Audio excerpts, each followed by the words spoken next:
Well, you're slipping. Okay. Okay. Now I'm going to brush you, and you're going to look at the camera. So, oh, you're slipping again, honey. He expects me to hold him up. That's why he's slipping. All right. There. Brush, brush. Brush, brush. You're filthy. You know that? Filthy. He's been rolling in dirt. He actually enjoys doing that. It's like his favorite pastime. He finds a pile of dirt. Now, before they repaved the street this past summer, he had a nice pothole he could roll into. And that was so much fun. But apparently he's found a new dirt pile to roll in. And, it's like I feel him and his fur feels all chalky. But all I can do for the next couple of days is brush him, because it's really going to be cold until Wednesday. Wednesday, it's going to be warm enough for me to give him a bath. So we're going to have to deal with Dirty Cat for 3 days. What fun. All right. Welcome back to Just Chattin'. And this is the series of videos we do on Thursday and Sunday evenings just for our own amusement. And today we've got a couple of things that have come up, and interestingly enough, they are interconnected. So when we come back, we are going to take a look at what's in the news.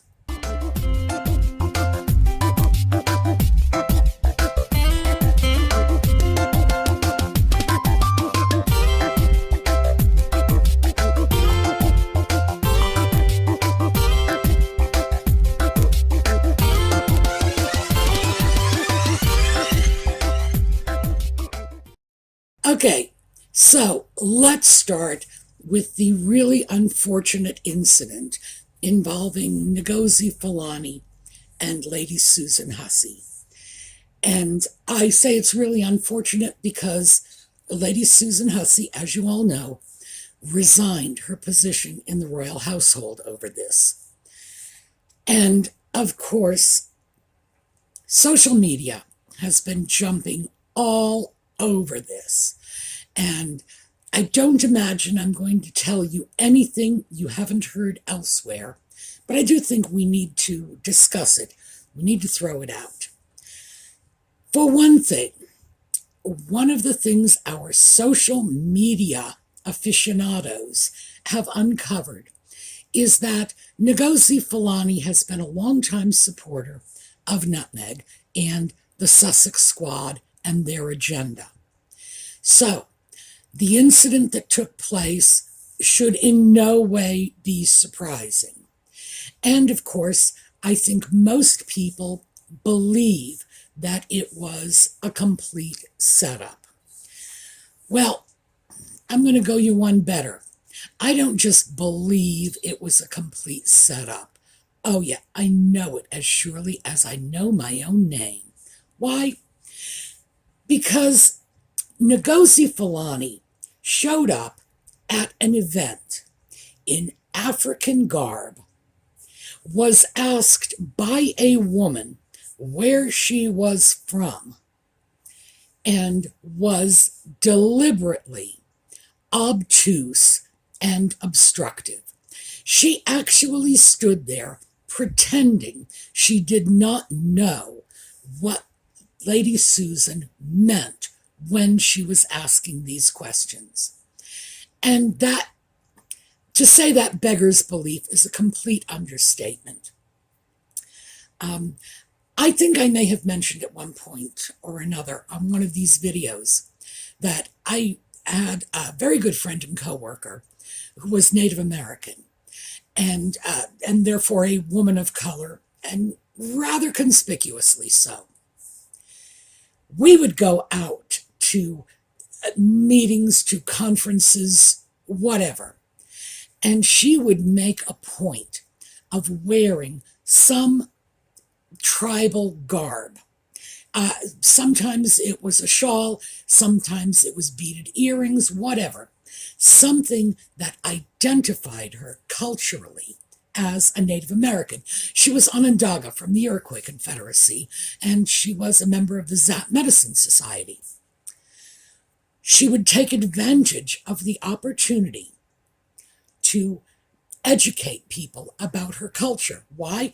Because she was an educator, because she had no desire to embarrass, humiliate, or, in the case of Lady Susan, utterly destroy someone who was inquiring into her culture. She felt it was her opportunity to educate people on Native American culture, on the differences, for example, between the Iroquois and the Plains natives. Because, in fact, she put on jewelry. I don't remember what exactly, when we went to a conference with many Plains natives, because her position was, I not only get to educate the greater society, but I get to educate my fellow Native Americans who may not understand the differences between our cultures.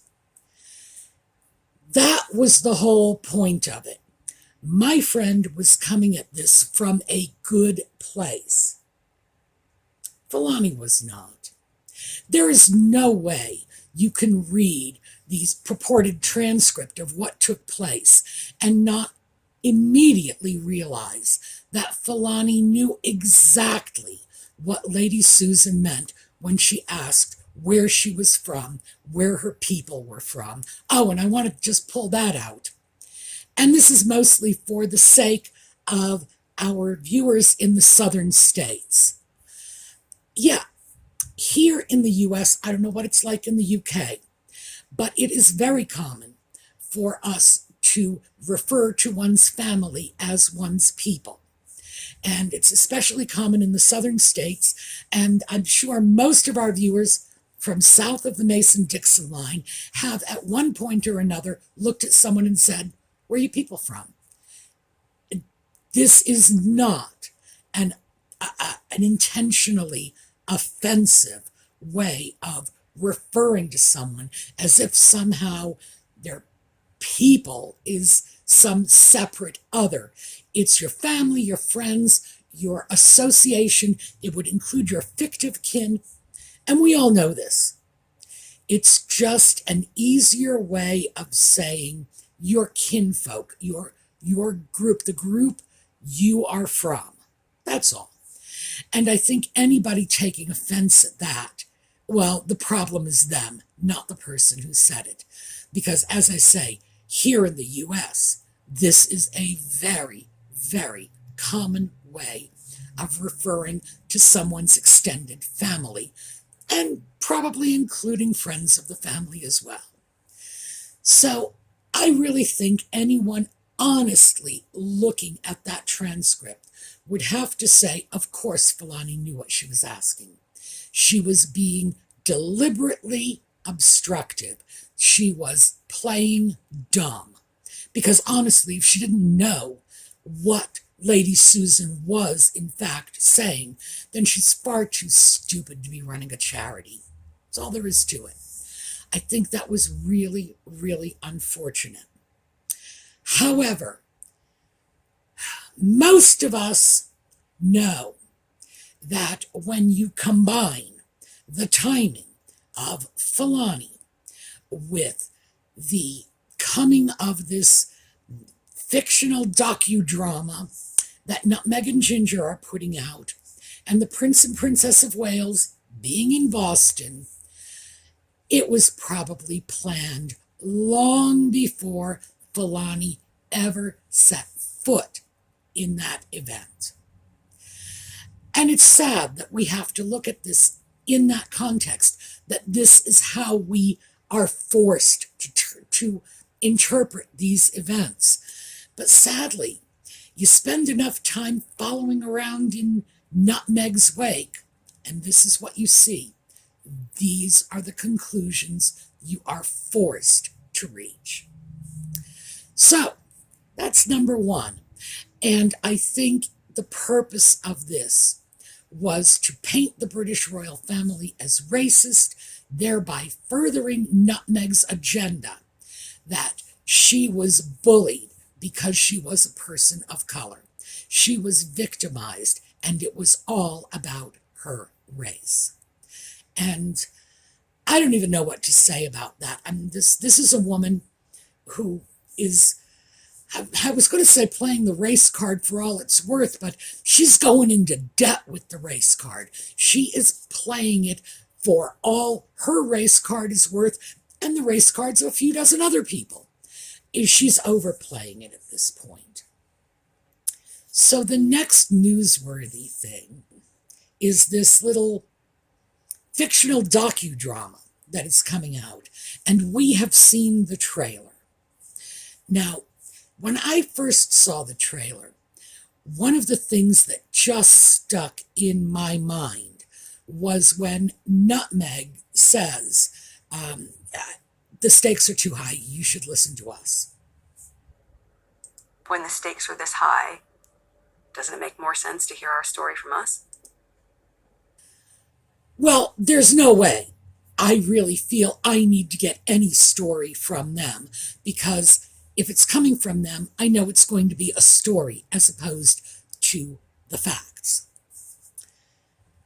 But I couldn't help but wonder, oh, what are the high stakes? What could they possibly be?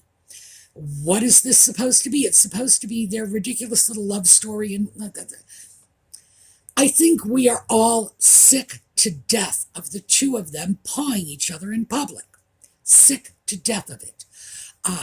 And it's gotten to the point where I see them walking down the street and I just shake my head and say, good Lord, get a room. And the funny thing is, in isolation, I don't think that a couple holding hands is dreadful. I don't have that attitude. If I see someone walking down the street holding hands, sometimes I might actually look at it and say, gee, isn't that cute? But, of course, with Nutmeg and the Ginger Sock Puppet, it's a question of doing it at inappropriate times, in inappropriate circumstances, doing it constantly, and shoving it down our throats with this whole, look at us, we're so in love. The lady doth protest too much, methinks. So I tend to discount that. But why in the world would anyone consider that to be a high-stakes game? It's like, who cares? And I don't care if they are in love or they are not in love. It has nothing to do with me, no impact on my life, no impact on the world around me. In no way is anyone going to be bettered by this. In no way is anyone going to be harmed by this. It's just irrelevant. It's like who the Kardashians are dating this week. Really, that's all it is. It's like, the Hollywood revolving door of who's dating whom next. It's not something that has stakes that anyone would consider worth noting. Then I thought about it. And even though I do believe that Nutmeg does have a high enough opinion of herself to believe that her personal romantic life is all by itself a high stakes game. No, I think, in fact, what they are talking about in terms of high stakes is their allegations and assertions and accusations that the British royal family is racist, and this is why they drove her away, that they were bullying her because of her color. And that does worry me, because yes, they've said this before, they've said this many times, it's become a litany from these two. But it's always been a sort of, swat in passing. It has not been the central focus of their narrative. It is now. And I think it's going to be the further we go along with this. We progress into the future, we are going to be seeing more and more of this. And I think we are going to be seeing more and more people like Fulani And who knows, maybe she thought she was helping out Nutmeg. It could very well be Filani is simply a woman who idolizes Nutmeg and wants to see her agenda pushed forward because she believes it's real. I doubt that. I mean, I think the whole incident with Lady Susan was too cynical for that. But still, give her the benefit of the doubt. Maybe that was it. I think between that and all of the other people out there who want to see racial division under every rock, Omid Scobie comes to mind, I think we are going to be seeing more and more of this. And I think it's inherently extremely destructive. I think the primary victims in all of this race baiting are the British people. And of course, the British royal family, well, they are British people too. But in general, the British population outside of the royal family are probably the biggest victims. Because these are people who never went near Nutmeg, never went near Harry. These are people who do not know them. They're nothing more than people they see on television, like the star of a sitcom or something. No personal connection with this in any way. But this stuff comes out, and then we have everyone outside of the Anglo-American world saying, oh, well, looks like the British are still colonial whack job racists. And you can't blame them for pulling that message out, because this is the message that Nutmeg and the Ginger Sock Puppet are spoon feeding to them. I have grave concerns about this because, as I say, I think we're just seeing the tip of the iceberg. I am already quite convinced of three things absolutely certain in the docudrama. One, that it is a work of fiction, period. Two, that the focus is going to be on how badly Nutmeg was treated by the royal family. Go back to point one, that it is a work of fiction. And three, that it is going to be racially charged, that is going to be where they will peg their little hats, all about the race. I think that was remarkably obvious from the trailer, because if you watch the trailer, and I think most of us did because it was all over the place, you couldn't avoid it. I don't have a television, and I couldn't avoid it, just to give you some idea of how pervasive that little, 2-minute blurb was. The fact is that there have been so many fraudulent impressions produced in that one tiny little clip that we can be certain, absolutely certain, that this is not going to be honest or accurate. Just starting with the fact that they are showing all of these photographs in allegedly intimate settings, just Nutmeg and the Ginger Sock Puppet declaring their undying love, like a couple of hormonally enraged teenagers. But there's a photographer nearby.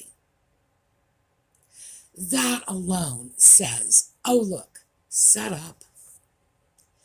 Additionally, the images they used in that clip had nothing to do with either Nutmeg or Crazy Harry.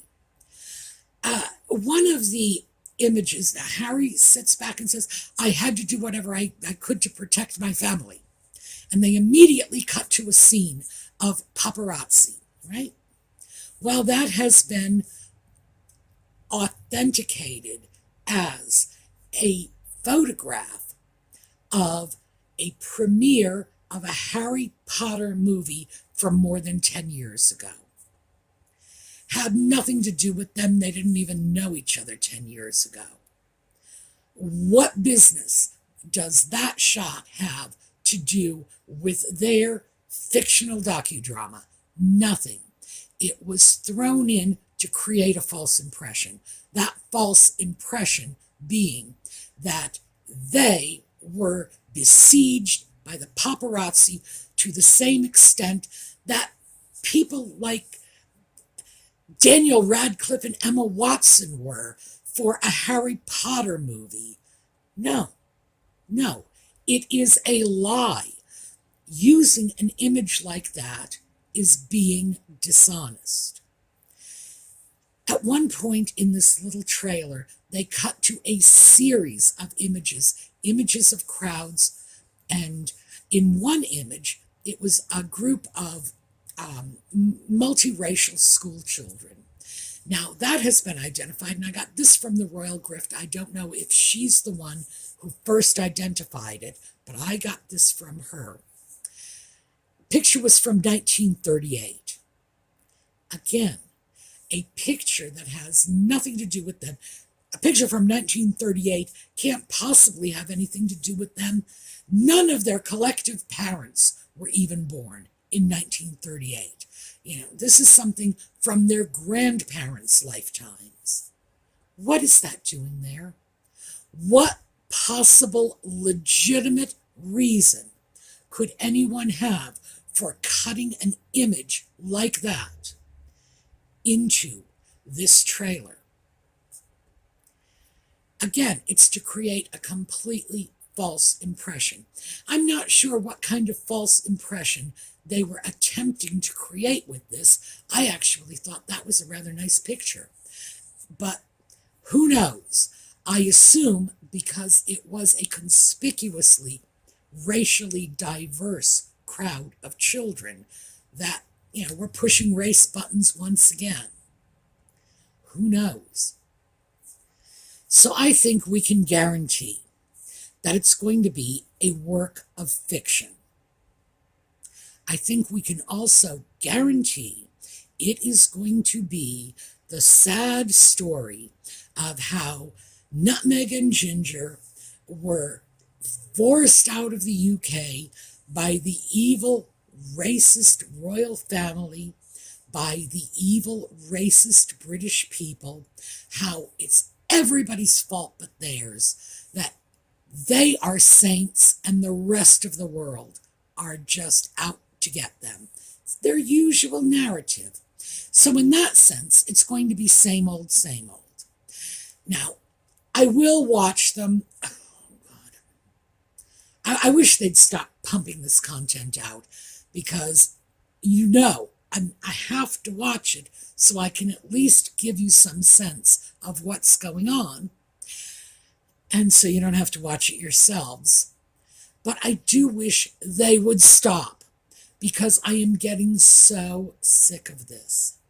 So we have to look at this and realize that, for one thing, there's no way anything done under the lens of a camera is ever going to be authentic, spontaneous, unstructured. No.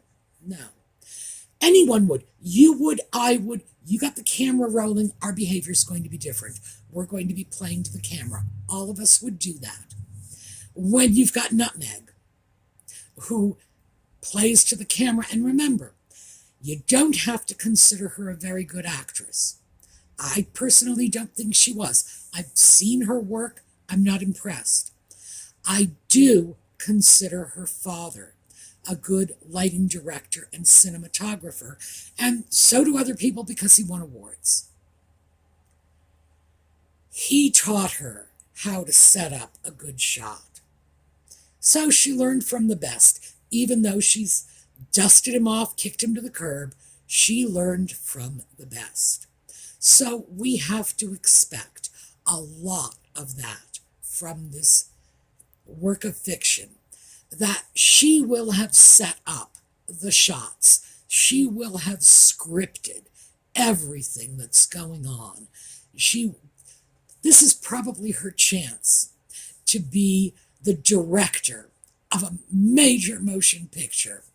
It's probably the only chance she's going to have to get near anything of the sort. But there's no way this is going to be natural, spontaneous, or authentic. There's no way it will be candid. There's no way it won't be in furtherance of their agenda to continuously vindicate themselves, prove that they are right and everyone else is wrong. And why? Because they can't accept responsibility for their own failures. Nutmeg is not beloved of the entire world. No, we do not all love her. Therefore, we must all be racists, because she is incapable of accepting the idea that someone simply might not adore her. There's got to be a reason. Can't be her lousy behavior. No, we have to be racists. Otherwise, we would adore her. So, we are going to find out soon enough whether my projections are right or wrong. As I say, I'm quite certain this is correct. I am appalled and horrified that all of this stuff, including the dropping of this docudrama, is taking place while the Prince and Princess of Wales are in the United States. And this is their first time here as Prince and Princess of Wales. And I'm not appalled at Nutmeg. I expect nothing more of her than this. This is typical. We all knew she was going to do it. I am appalled at Harry, because when he does things like this, he's not just cutting the ground out from under his brother. He's only got one brother, and he should be clever enough to value that relationship, but he's not. But it's not just an attack on his brother. It is an assault on the royal family.